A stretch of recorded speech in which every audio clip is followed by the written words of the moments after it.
Hello YouTube and welcome to my channel. Today I just finished up a quick little job on a BMW 328i. The customer complaint was the air conditioning system wasn't getting very cold.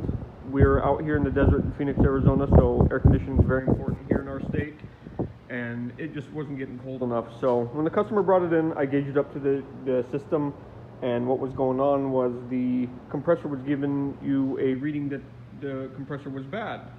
The low side was a little bit high, the high side was a little bit low, so it kind of pointed to bad compressor valves. And I'm not talking about the electronic one, which I'll get to in a minute.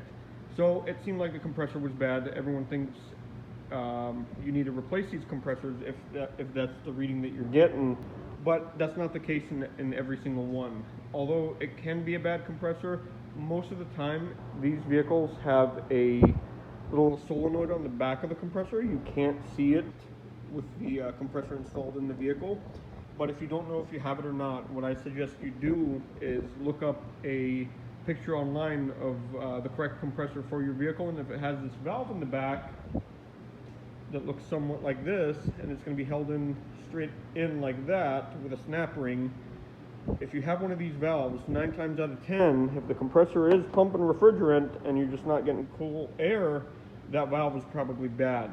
And instead of replacing the compressor, which is in this car is about a $450 part, you can get away with replacing this, which was a $65 part shipped.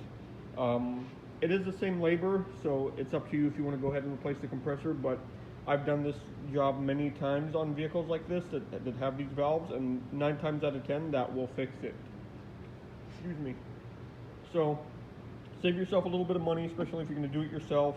Try the valve first. You're going to save $400 or $500, and you might be out some labor if you do need to do the job again. This is kind of a labor-intensive job because a lot of stuff does need to be moved in this vehicle to get the compressor out. You cannot replace this valve on this vehicle with the compressor in, because it's on the opposite side that's bolted to the block. It does look pretty easy to do, but you do have to move a lot of things. The reservoir needs to come out. The ducting for the airbox needs to come out. The electronic fan needs to come out. These hoses need to come out. A couple of these hoses need to be removed as well. Thermostat and water pump need to be loosened so you can move them out of the way, and you need to drop the sway bar out of the way. That way you can kind of finesse the AC compressor out. Other than that, it's not too bad of a job. You can definitely do it at home. I do suggest you get in the vehicle, the refrigerant in the vehicle recovered professionally. That way you don't have to deal with any EPA fines or anything like that. And plus, you don't want to vent that stuff into the atmosphere. It's bad for the atmosphere. You don't want to do that. Also, it'll save you a little bit of money on the refrigerant if you go back and have them refill it for you. So I do suggest doing that. Do not vent it. It's illegal. Don't do it. But yeah. A lot of vehicles do have these valves. Like I said before, I've done this valve on a Nissan Sentra. I've done it on a couple of Volkswagens and a couple of Chevys. So some vehicles you can access it without removing the compressor. Unfortunately, in this case, we weren't able to do that, and I had to remove the compressor. But take my advice, replace the valve. It'll save you quite a bit of money. And if you guys have any questions, there's plenty of information out on the internet on how to do this. There's a write-up on one of the Beamer forums, I believe, that gives you kind of step-by-step of what you need to move out of the way.